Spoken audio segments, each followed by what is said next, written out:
સમાચારોમાં આગળ વાત કરીએ અમદાવાદના વાડજ વિસ્તારમાં ભારે ટ્રાફિકની સમસ્યા. ટ્રાફિક નિયમનનું નિરીક્ષણ કરવા પોલીસ કમિશનર પહોંચ્યા. સુભાષ બ્રિજ બંધ કરાતા અન્ય રૂટ પર ડાયવર્ઝન અપાયું છે.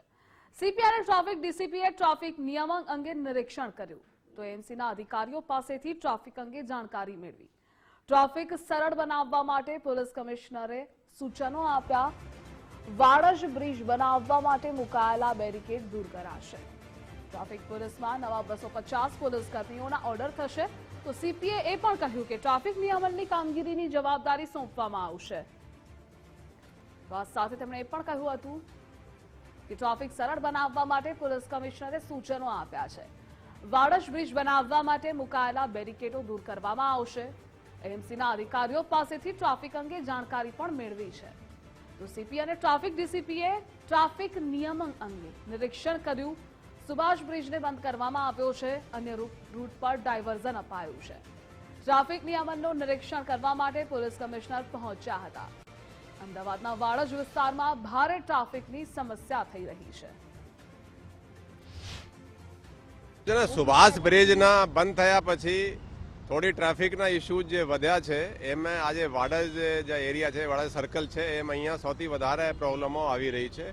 એટલે હું આજે જાતે આવ્યા છીએ કે શું પ્રોબ્લેમ છે. અહીંયા એક બ્રિજની કન્સ્ટ્રક્શન ચાલુ છે પણ આજે મ્યુનિસિપલ કોર્પોરેશનના પણ જે અધિકારીઓ હાજર છે એને સૂચના આપને અપાઈ ગઈ છે કે જે થોડા રેસ્ટ્રિક્શન રાખ્યા છે એ વિધિન 24 અવર્સ હટાડી દેશે. એટલે થોડું પોળો થઈ જશે તો અહીંયાથી પણ ટ્રાફિક હલકો થશે અને અહીંયા વચ્ચે જે રાખ્યા છે લોકો બેરિકેડ એ પણ એને હટાડશે.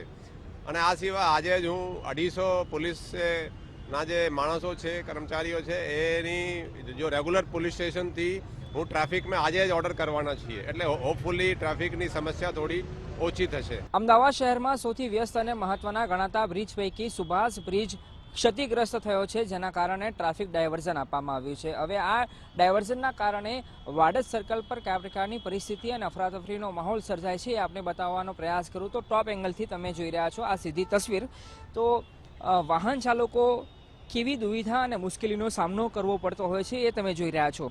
અમદાવાદ શહેરમાં આ પરિસ્થિતિ માત્ર વાડજ વિસ્તારની નથી પણ અલગ અલગ સ્થાનો પર, એ ચાહે પૂર્વ હોય કે પશ્ચિમ હોય, એ બંને તરફના વિસ્તારમાં ક્યાંક ખોદકામ ચાલુ હોય, ક્યાંક બ્રિજ બની ગયા છે જેના કારણે ડાયવર્ઝન આપવામાં આવી રહ્યું છે, અથવા તો કોઈને કોઈ કારણોસર રસ્તા પર ખોદકામ કરવામાં આવે છે, અથવા તો રસ્તો ક્ષતિગ્રસ્ત બને છે, અથવા તો રસ્તામાં કોઈ ખામી સર્જાય છે જેના કારણે આ ડાયવર્ઝન આપવામાં આવે છે અને ત્યાં ભારે કહેવાય કે અફરાતફરીનો માહોલ જોવા મળતો હોય છે. ઠીક આ જ પ્રકારની પરિસ્થિતિ વાડજ સર્કલ પર જોવા મળી રહી છે. આપ જોઈ રહ્યા છો કે આ સવારનો સમય અને એમાં સવારે 9 વાગ્યાથી 12 વાગ્યાનો સમય હોય છે ત્યારે અતિ વ્યસ્તતા જોવા મળતી હોય છે. આમ તો આજે સુભાષ બ્રિજ, સુભાષ બ્રિજ અથવા તો દુધેશ્વર બ્રિજ, એલિસ બ્રિજ એ તરફનો પટ્ટો હોય છે.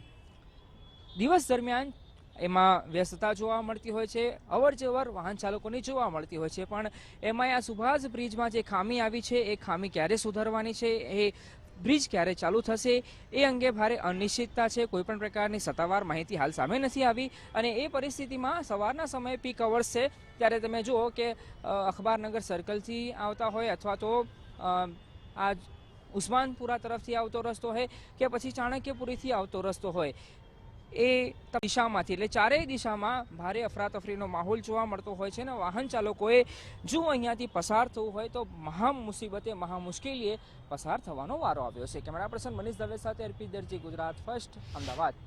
અમદાવાદ શહેર પોલીસ કમિશનર દ્વારા વાડજ સર્કલની મુલાકાત લઈને જે ડાયવર્ઝન આપવામાં આવ્યું છે સુભાષ બ્રિજ ક્ષતિગ્રસ્ત થવાના કારણે, એ સંદર્ભે વાડજ સર્કલની મુલાકાત લઈને અહીંની ટ્રાફિક વ્યવસ્થા છે, ટ્રાફિક નિયમનનું નિરીક્ષણ કર્યું છે.